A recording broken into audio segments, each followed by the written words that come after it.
अस्सलाम वालेकुम स्टूडेंट मैं आपको एक बार फिर एम एस एक्सेल की क्लास में खुशामदीद कहता हूँ। पिछली क्लास में हमने जो फार्मूले डिस्कस की थी, जो हमारे पास फंक्शनल लाइब्रेरी थी जिसमें मुख्तलिफ़ किस्म फार्मूलेज थे, मुख्तलिफ़ किस्म ऑप्शन मौजूद थे। आज हम चंद ऐसे फार्मूले हैं जो हमारे रोज़मर्रा ज़िंदगी में ज़्यादातर काम आने वाले फार्मूले होते हैं, उसको हम आज डिस्कस करने वाले हैं। यहाँ तक हमने फाइनेंस तक डिस्कस किया था, यहाँ लॉजिक है, लॉजिक से आज हम यहाँ सिर्फ इस एफ़ फार्मूले पर काम करेंगे कि एफ़ फार्मूला में हमारे पास जब एफ़ फार्मूला हम करते हैं तो इसके लिए चंद फार्मूले हमारे पास रेंड बिटवीन फार्मूला इस्तेमाल होना इसमें ज़रूरी है, और सम formula, count F formula, F grade formula, division और मुख्तलिफ़ परसेंटेज फार्मूले, तो इसको हम डिटेल के साथ डिस्कस करेंगे आज इंशाल्लाह। तो सबसे पहले हम यहाँ पर रेंड बिटवीन जो फार्मूला है हमारे पास, यहाँ कोई भी वैल्यू मौजूद नहीं है इसमें, इसको हम सेलेक्ट करते हैं और इसमें ऑटोमेटिकली वैल्यू डालना चाहते हैं। तो इसको सेलेक्ट करने के बाद यहाँ इंसर्ट फंक्शन पे चले जाएंगे, ताकि हम इसको कह देंगे कि यार हमारे जितनी भी इतना सेल मौजूद है, हमारे सेल को मैं जितना उसको वैल्यू का लेवल दूंगा, या जितना मैं उसको कहूँगा कि दो वैल्यू दूंगा कि इसके दरमियान हमारे इस सेल को में फार्मूले फिट करें, तो इसके लिए हमारे पास मौजूद है जो एक फार्मूला है रेंड बिटवीन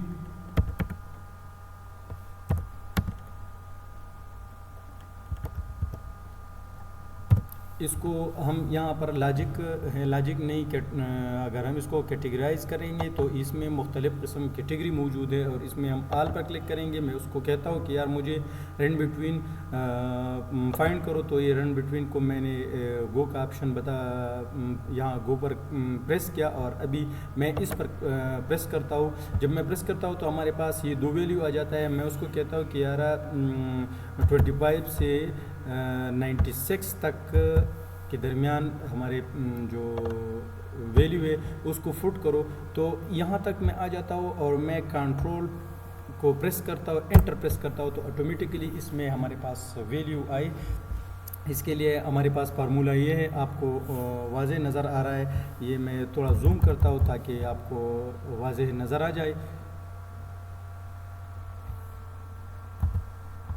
इसको मैंने जूम किया, अभी आपको वाज़ेह नज़र आ रहा है कि ये हमारे पास जो फार्मूला है। इसके लिए मैं जूम करता हूँ, तो जूम के लिए मैं विंडो प्लस का बटन विंडो प्रेस करता हूँ और प्लस को क्लिक करता हूँ, तो ये जूम हो जाता है। अभी मैं इस जूम को दोबारा कम करना चाहता हूँ, तो मैं विंडो को प्रेस करूँगा और माइनस पर क्लिक करूँगा, तो ये ऑटोमेटिकली वापस अपनी जगह पर पहुँच जाएगा। और अगर मैं इसको ख़त्म करना चाहता हूँ कि यार ये जो हमारे पास जूम का जो ऑप्शन मौजूद है, जो आइकन मौजूद है, इसको ख़त्म करता हूँ विंडो और स्केप बटन को प्रेस करता हूँ, तो ये ऑटोमेटिकली ख़त्म हो जाएगा।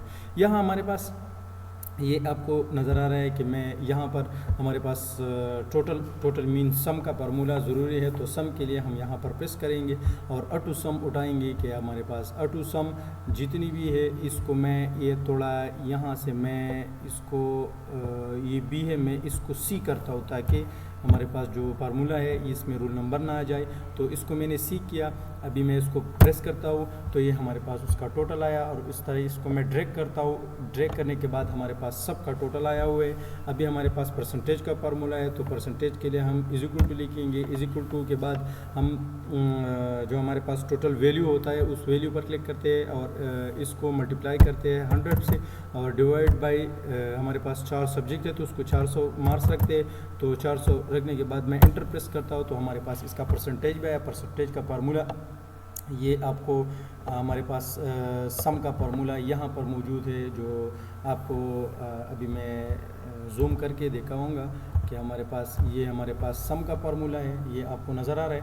और अभी हमारे पास इसको मैं क्लिक करता हूँ, जब मैं क्लिक करता हूँ तो हमारे पास ये परसेंटेज का फार्मूला हमारे पास ये है कि total divided by multiply by 100 divided by total marks. जो 10 मार्क्स है उसको हम 100 के साथ मल्टीप्लाई करेंगे और डिवाइडेड बाय टोटल मार्क्स पर क्लिक करेंगे। तो दोबारा मैं इसको जूम को ख़त्म करूँगा। मैंने जूम को ख़त्म किया। अभी हम आ जाते हैं रिज़ल्ट पे। रिज़ल्ट के लिए हमारे पास काउंट एफ का फार्मूला है, इसकी ज़रूरत है। इसके लिए हम लिखेंगे इक्वल टू एफ लिखेंगे, एफ़ के बाद ब्रैकेट शुरू करेंगे और ब्रैकेट के बाद हम काउंट COUNT काउंट एफ, तो इसके बाद टैब दबाएंगे तो हमारे पास ऑटोमेटिकली वैल्यू आ जाएगा। हमारे पास ऑटोमेटिकली वही फार्मूला ऊपर चला जाएगा। तो इसको हम एरिया सेलेक्ट करते हैं कि हमारे इतनी ये जो हमारे पास स्टूडेंट है कितने पास है, कितनी फेल है, कितनी कंफर्ट है, इसको मैं ये बताना चाहता हूँ कि इसमें फार्मूला जो फिट कर रहा हूँ काउंट एफ के, इसमें हमें ये बताए कि कितने हमारे पास स्टूडेंट का सब्जेक्ट फेल है, कितनी पास है, ये मैं उससे बताऊंगा। तो मैंने उसको जो जगह सेलेक्ट किया हुआ है उसके बाद मैं इसको कॉमा लिखता हूँ और कॉमे के बाद इन्वर्टेड कामा के बाद मैं उसको कहता हूँ कि greater than or equal to the 33। मैं इसको कहता हूँ कि greater than or equal to 33। मैं इन्वर्टेड कामा वापस बंद करता हूँ। इन्वर्टेड कामा बंद करने के बाद मैं ब्रैकेट भी बंद करता हूँ। ब्रैकेट बंद करने के बाद मैं इक्वल टू प्रेस करता हूँ। इक्वल टू के बाद मैं यहाँ पर हमारे पास 4 सब्जेक्ट है, तो मैं उसको कहता हूँ कि इन चारों में इसको तलाश करो कि अगर इन 5 में हमारे पास जिस बंदे का 33 से ज़्यादा मार्क्स है तो उसको पास कंसिडर करो। क्या? पास। और फिर इन्वर्टेड कामा लगाता हूँ। इन्वर्टेड कामा के बाद फिर एफ का ऑप्शन प्रेस करता हूँ, ब्रैकेट स्टार्ट करता हूँ और काउंट एफ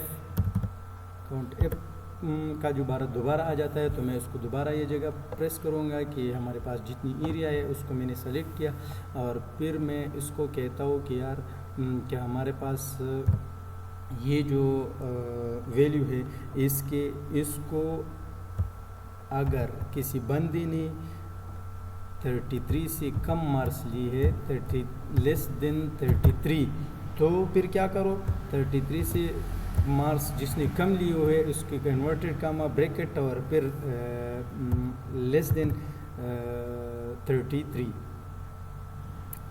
ग्रेटर देन 33 अगर 3 से सेवा हो तो इसमें को 2 वैल्यू मैं ये देता हूँ कि जिसने 2 सब्जेक्ट इसको 4 सब्जेक्ट में जिसने मार्क्स लिए हुए 33 से ज़्यादा तो पास कंसिडर करो। अगर जिसने 2 सब्जेक्ट में 33 से मार्क्स कम ले ली तो उसको फेल करो और कंफर्ट करो। ये 2 ऑप्शन मैं उसको दे रहा हूँ कि उसको कंफर्ट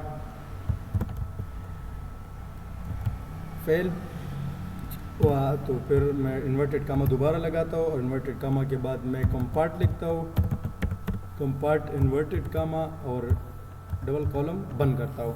तो अभी हमें बताएगा कि ये कंपार्ट है, ये स्टूडेंट कंपार्ट क्यों है। मैंने आपको बताया था कि जिस स्टूडेंट ने 2 या 2 से ज़्यादा सब्जेक्ट फेल किए हुए तो वो फेल आ जाएगा और जिसने एक सब्जेक्ट में कम मार्क्स फेल किए हुए तो वो क्या आएगा, कंफर्ट आएगा। आपको अभी नज़र आया है कि ये कंफर्ट है। ये सब्जेक्ट जो हमारे पास मौजूद है इसको मैं चेंज करता हूँ, मैं एग्जांपल 2 करता हूँ तो ये कंपार्ट आएगा। अभी कंपार्ट आया और कंपार्ट के बाद मैं इसको 2 करता हूँ तो ये फेल आएगा। अभी कब पे हमारे पास जो वैल्यू है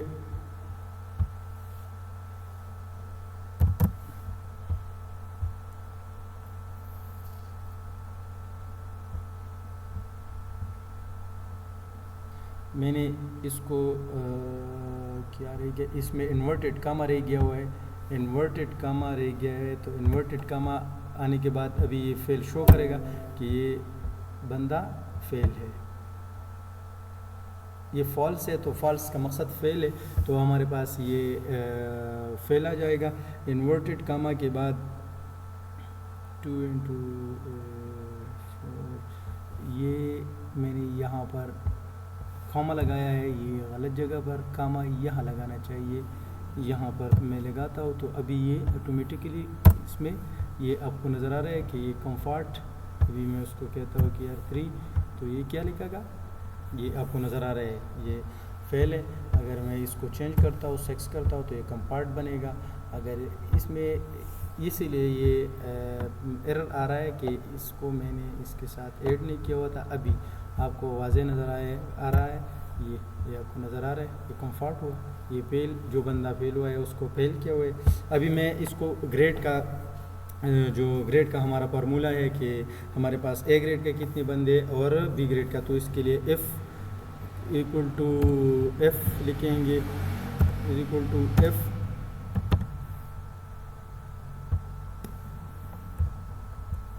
इज इक्वल टू एफ मैंने लिखा।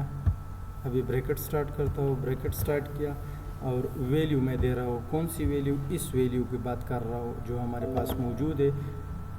हम इसको, ये मैंने बंद किया है इसीलिए इसको मैं स्टार्ट करता हूँ, ब्रैकेट स्टार्ट किया, ये वैल्यू दे रहा हूँ कि इस वैल्यू का अगर greater than or equal to the example 80 या 90 80 हो तो इस स्टूडेंट को क्या करो, इन्वर्टेड कामा लगाओ और इसको ए ग्रेड दे दो, ठीक है।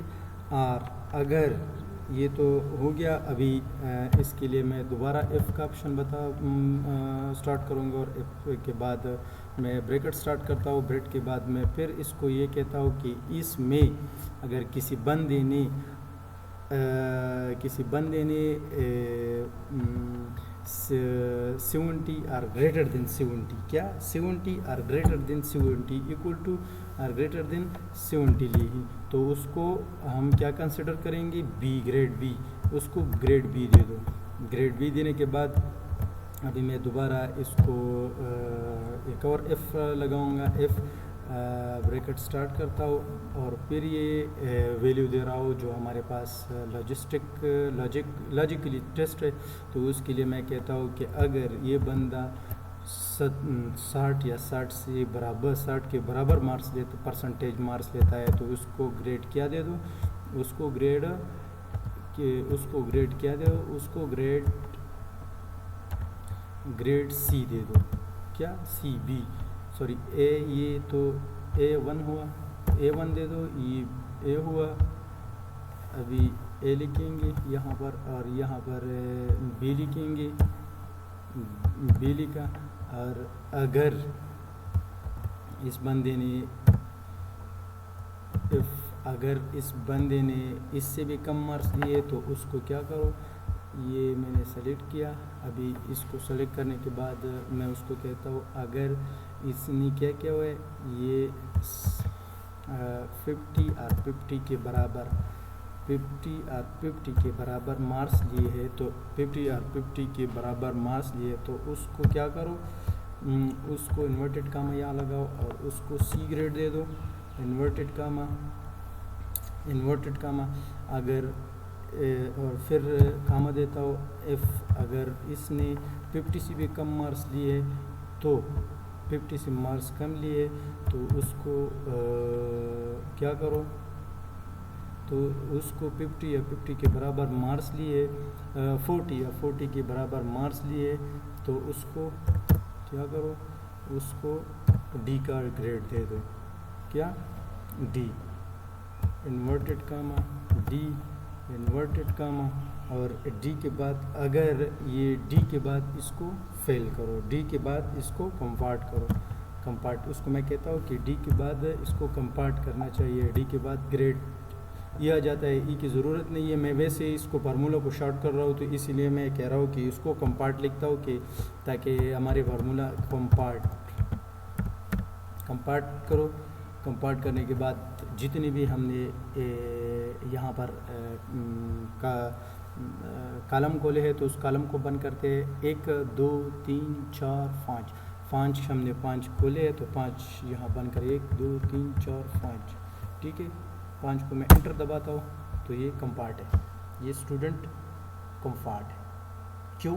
क्योंकि इसके मार्क्स 40 से कम है। ये आपको नज़र आ रहा है। कंपार्ट को मैं अभी चेंज करता हूँ, अभी इसको मैं 80 देता हूँ मार्क्स और इसमें 60 देता हूँ तो ये ऑटोमेटिकली चेंज हो जाएगा, ये सी ग्रेड बन गया क्योंकि यहाँ 59 है 49 है। इसको मैं यहाँ पर ऐसा करता हूँ और इसको ये मुख्तलिफ किस्म ग्रेड देगा। अभी हमारे पास डिवीज़न का फार्मूला है तो डिवीज़न के लिए हम फिर एफ़ का फार्मूला इस्तेमाल कर देंगे, equal to F bracket start होने के बाद मैं इसको सेलेक्ट करता हूँ कि यार इसका अगर इसको सेलेक्ट करता हूँ और इसको मैं कहता हूँ अगर इस बंदे ने 60 या 60 से ज़्यादा मार्क्स लिए तो इसको क्या करो, इसको 60 या 60 से ज़्यादा मार्क्स लिए है या बराबर 60% के मार्क्स लिए तो उसको क्या करो, उसको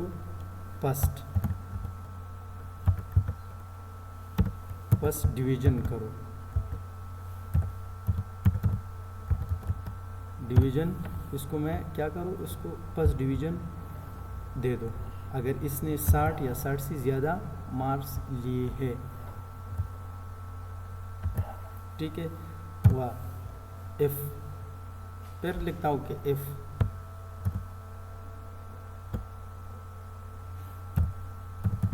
अगर इस बंदे ने क्या किया हुआ है यहाँ पर, सॉरी यार, यहाँ पर चला जाता हूँ दोबारा, यहाँ एफ लिखा हुआ है, एफ के बाद मैं यहाँ पर दोबारा उसको कहता हूँ कि अगर इस बंदे ने क्या किया हुआ है, ब्रैकेट स्टार्ट करता हूँ, ब्रैकेट स्टार्ट करने के बाद मैं ये जगह सेलेक्ट करता हूँ और मैं उसके कहता हूँ कि इसने 70 या 70 से ज़्यादा मार्क्स लिए तो उसको रेट क्या दे दो, 70 या 70 से ज़्यादा मार्क्स या बराबर लिए तो उसको क्या करो, उसको ग्रेड सॉरी 60 या 50 मार्क्स लिए तो उसको क्या करो, उसको ग्रेड क्या लिखो,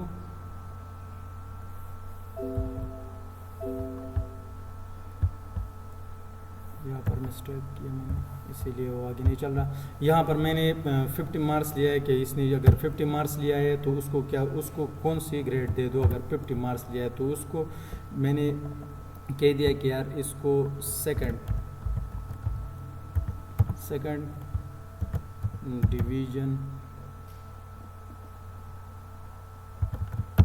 डिवीज़न लिखो। अगर इसने 60 से कम लिए हुए तो उसको क्या डिवीज़न लिखो, थर्ड डिवीज़न लिखो। मैं अभी इसको कहता हूँ कि यार इफ़, अगर इफ़ इसने क्या किया हुआ है, इफ़ इसने यहाँ पर क्या लिखा है कि यहाँ पर उसने 40 या 40 से ज़्यादा 50 तक मार्क्स, परसेंट मार्क्स लिए तो उसको क्या करो, उसको आप थर्ड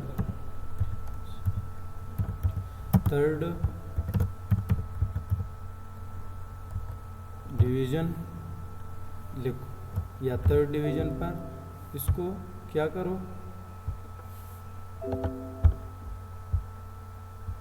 ये सर यहाँ पर जब मिस्टेक आ जाता है या कोई गलती हो जाता है तो यहाँ पर आ जाता है वो हमारे जो, वो अभी हम इसको ब्रैकेट बंद करेंगे, जितनी भी ब्रैकेट हमने 3 ब्रैकेट खोले हैं 3 ब्रैकेट को बंद करेंगे। यहाँ पर क्या कुछ मिस्टेक आया हुआ है, 1 2 3 डिवीज़न हमने तो यहाँ पर एफ सेलेक्ट किया है, ये क्या कह रहा है, कुछ क्लरिकल मिस्टेक आ रहा है, ये परसेंट में, यार सॉरी,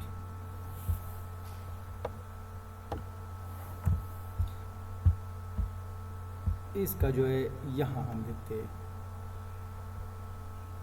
इसको कॉपी करते हैं तो आसानी के साथ, वहाँ दोनों एक जैसी फार्मूला है, सिर्फ उसमें डिवीज़न और क्या है, यहाँ पर हम प्रेस करेंगे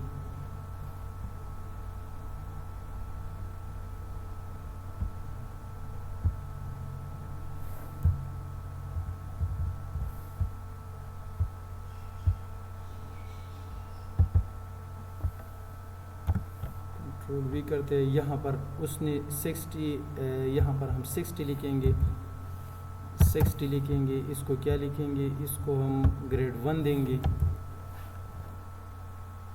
फर्स्ट डिवीज़न, फर्स्ट डिवीज़न देंगे। और यहाँ पर अगर किसी बंदे ने 50 मार्क्स लिए 50 तो उसको हम क्या लिखेंगे, यहाँ पर हम उसको सेकंड डिवीज़न देंगे।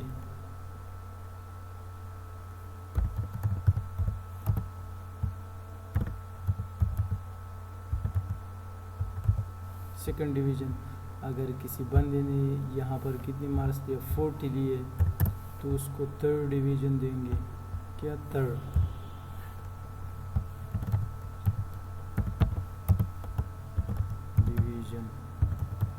डिवीज़न यहाँ पर अगर किसी ने लिया है सी, यहाँ पर अगर किसी ने 30 तो फेल करेंगे।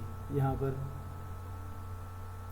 40 लिए हुए, अगर 40 लिए हुए है तो उसको क्या करेंगे हम यहाँ पर 50 के बाद यहाँ पर हम क्या करेंगे, यहाँ पर क्लिक करते तो हमारे पास ये जो ये आपको नज़र आ रहा है इसने क्या दिया हुआ है, ये आपको वाज़ह नज़र आ रहा है कि इसने डिवीज़न दिया हुआ है। ये हमारे पास जो डिवीज़न है यहाँ इस पर क्लिक करते हैं और सारी डिवीज़न यहाँ नीचे पे प्रेस करते तो हमारे पास डिवीज़न और फॉल्स भी आ जाएगा। क्योंकि फॉल्स इसलिए आ रहा है कि हमने यहाँ पर फेल नहीं लिखा हुआ है, इसके डिवीज़न कम है, 30 से कम है, 30 को हमने नहीं लिखा हुआ है तो इसीलिए ये फॉल्स आ रहा है। ये कह रहा है कि ये गलत है, मकसद ये कंपार्ट है या कोई और मसला है इसमें। थर्ड डिवीज़न फर्स्ट डिवीज़न ये था हमारा क्लास। इंशाल्लाह आइंदा हम इंशाल्लाह नई यहाँ पर टेक्स्ट और डेट में हम काम करेंगे इंशाल्लाह। अगर ज़िंदगी ने वफ़ा की तो फिर मिलेंगे इंशाल्लाह।